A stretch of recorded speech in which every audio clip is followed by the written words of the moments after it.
How important is it to have creative control over your work? Right, you're a singer-songwriter.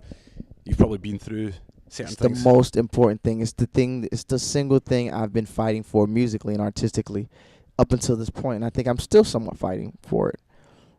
Because when you die, no one like those number ones and those things. Like a song is number one this week, and then 2 weeks later, it's another song that's number one, and it's hard to keep track of everybody going number one, right? Yeah. But it's like, when Prince died, the world felt it because he made us feel a certain type Yeah. of way.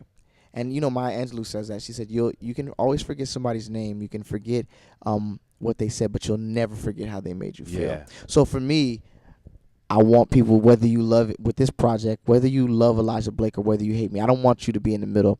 I want you to understand who I am, and if you're gonna love me for who I am and who I'm becoming, or hate me for where I am now. But not. Yeah. I would hate to be somebody that I'm not, and then you still not like me. Yeah. In the process of me trying to please you. That's the word. It's like the biggest slap in the face. Yeah. You know. Do you think having people like The Dream and Neo there as a reference point for you, for people who were, songwriters who became artists in themselves? For sure. But I always say, Neo, if you look back into his history, like he was an artist first, and he didn't have creative control, and he went and wrote songs for other people just so he can have that platform to kind of say, I know what I'm talking about, and put some numbers on the board. So then, therefore, when he stands up on the table in a meeting, they're like, okay, well, you know something, you did let me love you and stuff like that, and it worked. Yeah. And for me, I never wanted to write songs for other people. I kind of saw it as counterproductive. I was kind of selfish in that way. I just wanted to sing and use my voice, and I just love singing. Yeah. But then I knew if I wanted to be the artist if I wanted to be the type of artist that inspired me, like Prince said, I had to use these other writing sessions to kind of harness my gift. Yeah. Well, from writing with Rihanna and Keyshia Cole and other people, and help them tell stories. And then also they help me, give me a sense of self, because they encourage me. Yeah. I'll be in the studio with them, and I'll go in the booth and do a demo, and they're like, where the fuck is your deal? You know what I mean? Yeah. I want to buy your album. Like, can you play me your stuff? Yeah.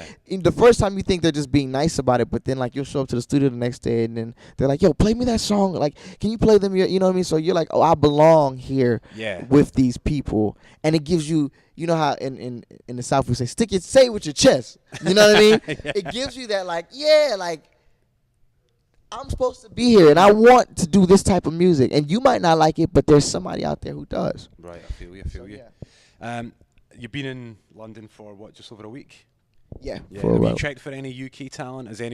Somebody must have thrown some music your way? They are. Yeah. I love Stormzy. Yeah. You're never too big for your boots. Oh. Blood clot. Oh. I love the yodeling thing that he does. I never do big for your boots. Oh, he is just a beast right now, and he's like 22 years old. Yeah. What about any singers? Have you heard any singers over here? That I like out here. I love Emily Sandé. I've always. Oh yeah, the big up. biggest. She's Scottish. Obviously, I love her. Is she Scottish? She's Scottish. Oh wow, get out of here, man. That's crazy. And well, first and foremost, she's a fantastic singer. And her songwriting is just. Oh well, she's storytelling. Yeah. And anyone else? Like Stormzy. I can't. Who else is? I've actually got Elijah's number, so when I finish this, I'm going to text you about me some of the 20 ones. names. Yeah, text me some of the ill ones. But I was listening to the radio. I like Little Mix. I heard a song that they did. I love Little Mix. Yeah, my favorite. I think maybe because I saw the artwork too. And actually, they've got a song that sounds like something they do like with Fifth Harmony. It's like they've got on the R&B sound. Yeah. But I'll send you some names. You can check for them. Please. So who are you writing for at the moment? Because I know you've got your own project. Yeah. So I've been so into. I haven't had time because this project, I really didn't want any distractions. I wanted you guys to get who I was. You know what I mean? And outside of writing for other people, like, what does Elijah Blake think? Where is he going? And really tapping into the Prince. That's the shit that inspired me. So when Spotify acquired the Prince catalog, like, I deleted all my other playlists. I was listening to Purple Rain and all those joints, but I did find time in between. Like, there's a song, I don't know if it's gonna make the Chris Brown album, but there's a song I did with my homie Dakem, who he co-executive produced my project on the Chris Brown album, and maybe one or two on that project if they you never know if they make it or not till the album's out.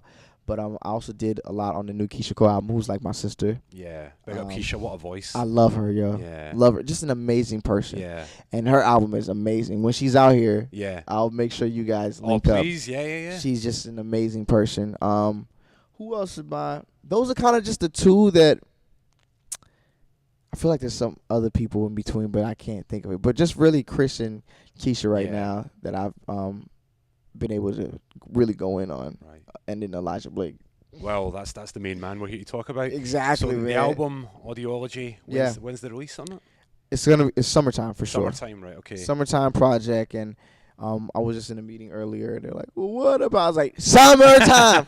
Like, what are we talking about? Summertime. We'll be playing it here. I made a summertime album. It would a shame to make a summer album and like release it in the wintertime. I know exactly. Yeah. Any features on the album? I'm struggling with doing no features.